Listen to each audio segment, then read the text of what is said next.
Hello and welcome back. It's tutorial number 5, and after the last two, I feel like hitting something. So that's what we're gonna do today. And what do you usually hit? It's a drum. And for that, we have a special, several special objects in Modalys, but we are gonna look into that right now.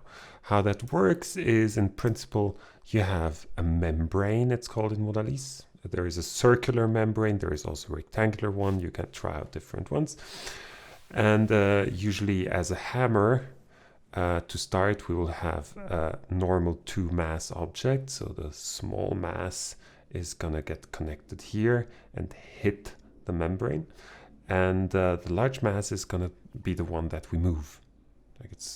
We move our hand, but we are holding a stick and hit the membrane. Sounds pretty straightforward, sounds pretty simple, so let's get right to it and find out.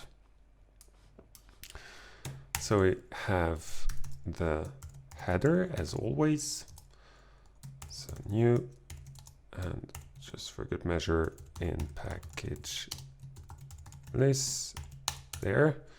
We make the hammer, which is, as I already said, the 2-mass monodirectional. There is only one way to hit, up or down. So here we go. Set Q my hammer, and that's gonna be a make object mono to mass. I never heard a huge difference playing around with these parameters, so I'm gonna let them be for now and just close the bracket. Now make the drum, right? I'm gonna use a circular membrane today.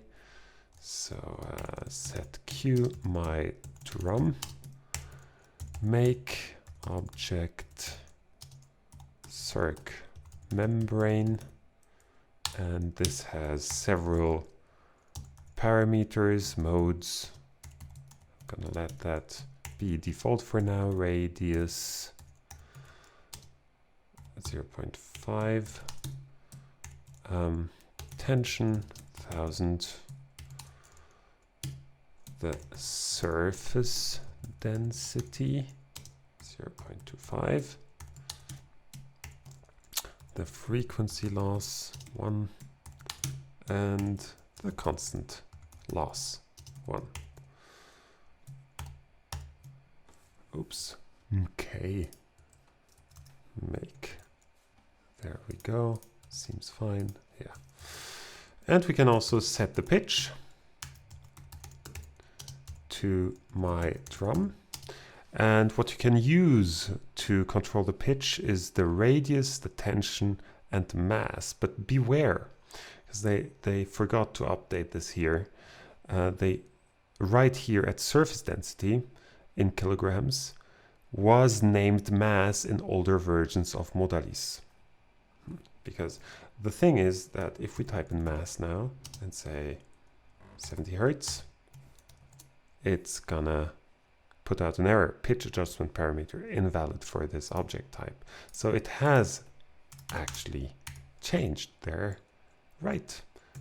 Surface density works good. Okay. Now, as always, let's make the axes.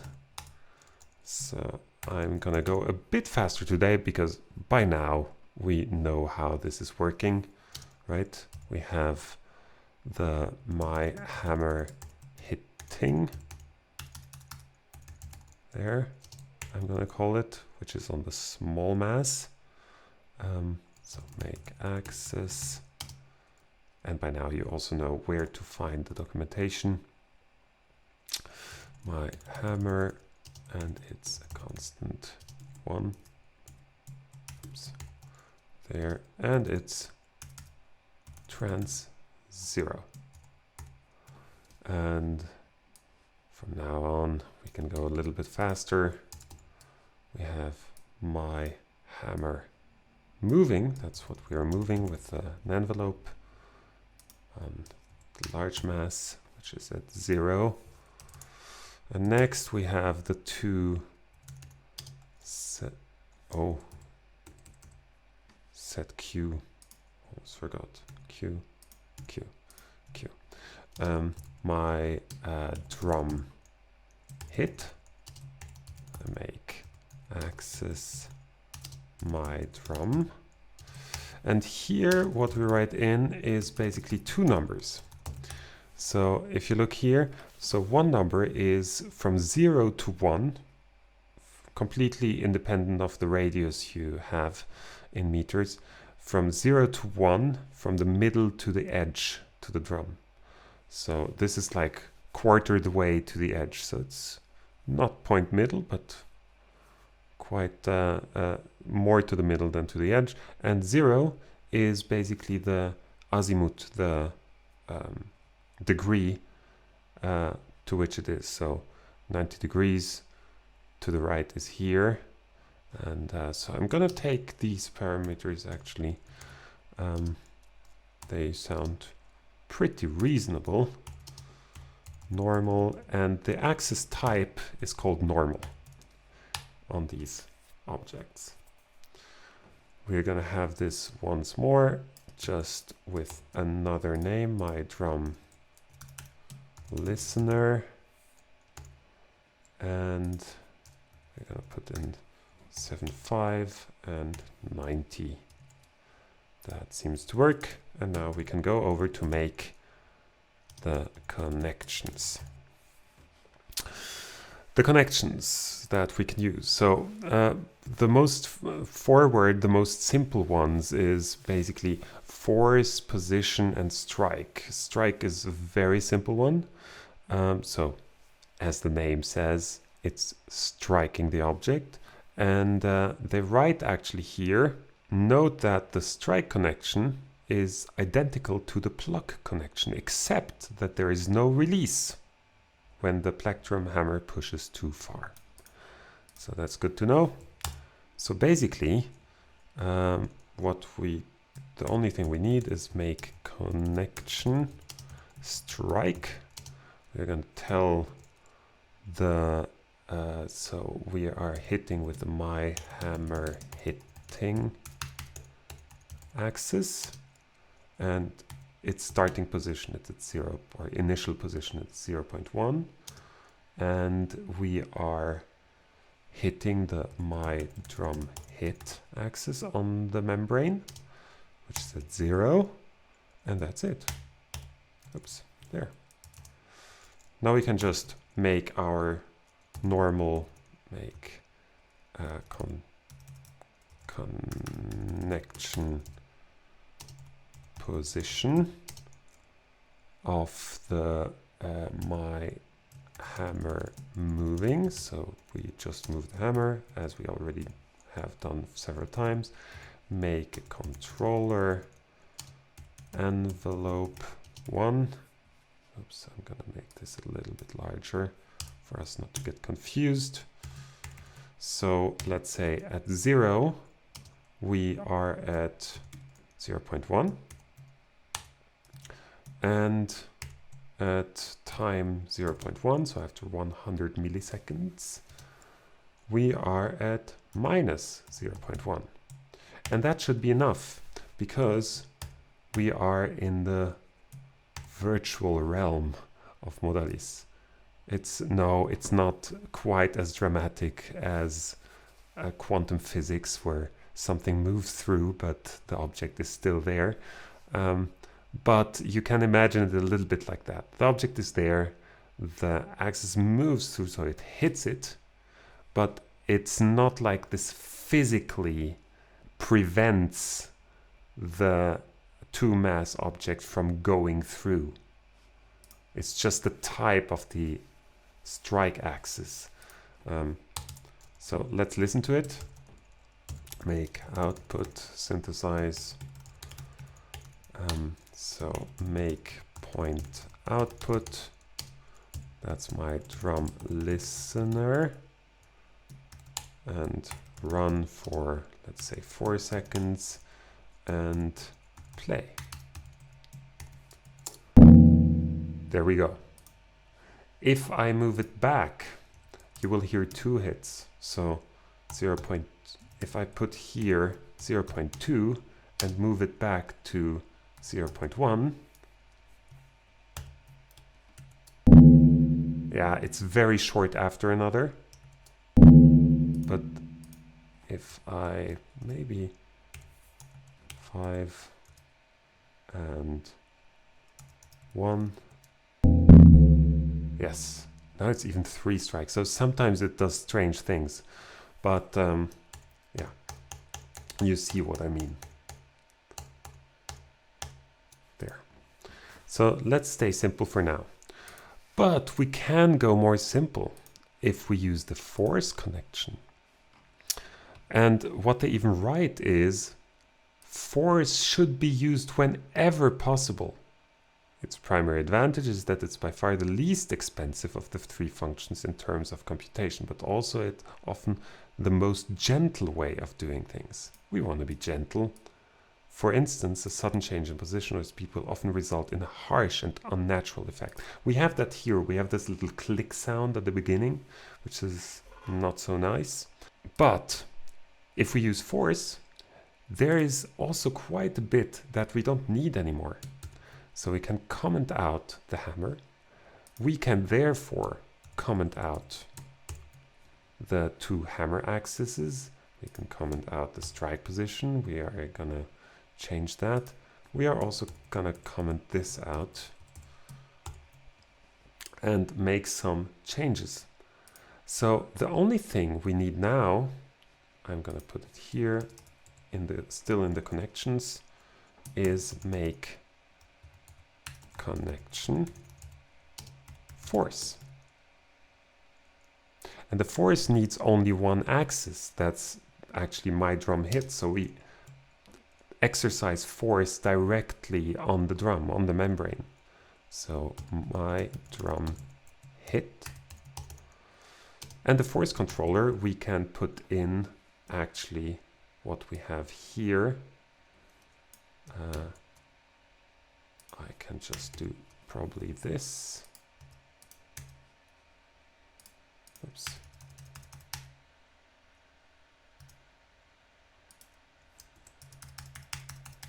Just for it to be nice and neat. And instead of 0.1, so a position, we give in newtons in force. So we would start at 0 newtons and we would move to 100. So let's listen to this. That's much softer and much nicer. Depending on how fast we go, it can get a little bit more aggressive in the sound. And of course, you're invited to play around with the parameters here. But another nice thing to do can be to automize the pitch. So to have a little glissando in my drum. So we are gonna make a controller, an envelope, which is gonna say that we start at time 0 at frequency 70. But then we go up to at, yeah, maybe 2 seconds in, it has gone up an octave, so 140. We need a little extra, so we need to define this, set Q, my pitch envelope, and now we can just write it in here instead of the 70. We can write my pitch envelope, and if I evaluate now, it's gonna take a little bit longer, so I'm gonna do a fast forward in the video. Here we have it, a nice little glissando up. I'm gonna take it away again because to wait every time, you can try it at home. Please feel free to do so, but to do it every time here it would cost a lot of time, especially while my computer is recording a live video feed. So now we have that, and we can move over to OpenMusic, where we're going to make a new patch, 05. Let's call it Hit Membrane. We are going to go directly for the force now. We have worked out the principle and everything that's happening here. And so we are going to just load the right library there. And now we can start. Modalys needs a circ membrane. That's a nice drum. I didn't really change anything, just here we tuned to the surface density and we set it to 70. Then at the next thing is we need the axes, so just 2 axes this time. Modalys axis. One that we listen to, the one that we connect to the force. So this and this. Here what we said was it's at 0.2. It needs brackets. 0.25 and 0 degrees, so straight front of us, and it's a normal axis. And here we went to 0.75 and 100, and it's also a normal axis. Now to the connection. Modalys force. There we go. I think it's supposed to look like an arm that is lifting a dumbbell, but to me it looks like a strange worm with a hat. It makes things funny. So Modalys envelope. That goes in here. We have, as always, we are used to it now, the BPF. There. And actually here 0 to 100 is already right, but we need here 0 to 0.0. Let's put 0, 1. And here 3. Oops. 3. There. And here we need the Modalys point output. Connect the object here. And we are ready to synthesize. So Modalys synthesize, Modalys new, and Modalys run. We're gonna make here the new inputs. This,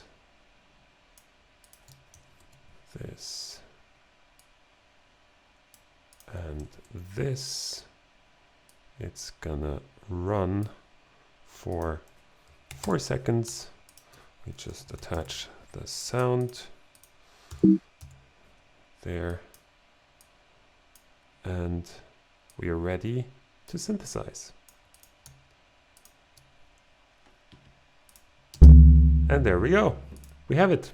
So feel free to put this in complex OM loops, to put envelopes on the pitch, to play around, have fun. And now we are going to go to Max. So in Max, we know the deal by now, and it seems pretty straightforward. So a load bang, a bang. This is going to be straight into a Modalys force. Name force. My force there, and this goes directly into an Modalys dot circ membrane at name my drum there, and this goes directly to a Modalys point output. That name out. There. At the end, everything always has to go into an mlys script, and the script gets loaded into the mother of Modalys objects, which is the Modalys tilde. Live gain. There we go. And an easy DAC. Here we go. There. We can make our message control list there, and our print to just check if everything is all right. So load the script and control list. Everything is there, so we can directly go over with message my force at force. I feel like a Jedi now. There. I'm gonna do it with a line object, which is gonna do this hit. So it's gonna go from 0, comma to 100 in, let's say, 100 milliseconds. There. And we can hear it already. Oh, it automatically set the pitch. That's a new one. Okay. Oh no, it's the force. Okay. And we can, of course, also control the pitch. So let's do that at the same time. Let's make a my drum at pitch $1 there, and oops, no, there. And let's go from 60 to 200 Hertz in 1 second, so we can hear it. I want to trigger it at the same time. So, oh, bouncy. So on this bouncy light note, and this shorter, more simple tutorial, I leave you to it to have fun and play. I hope you enjoyed, and see you on the next one.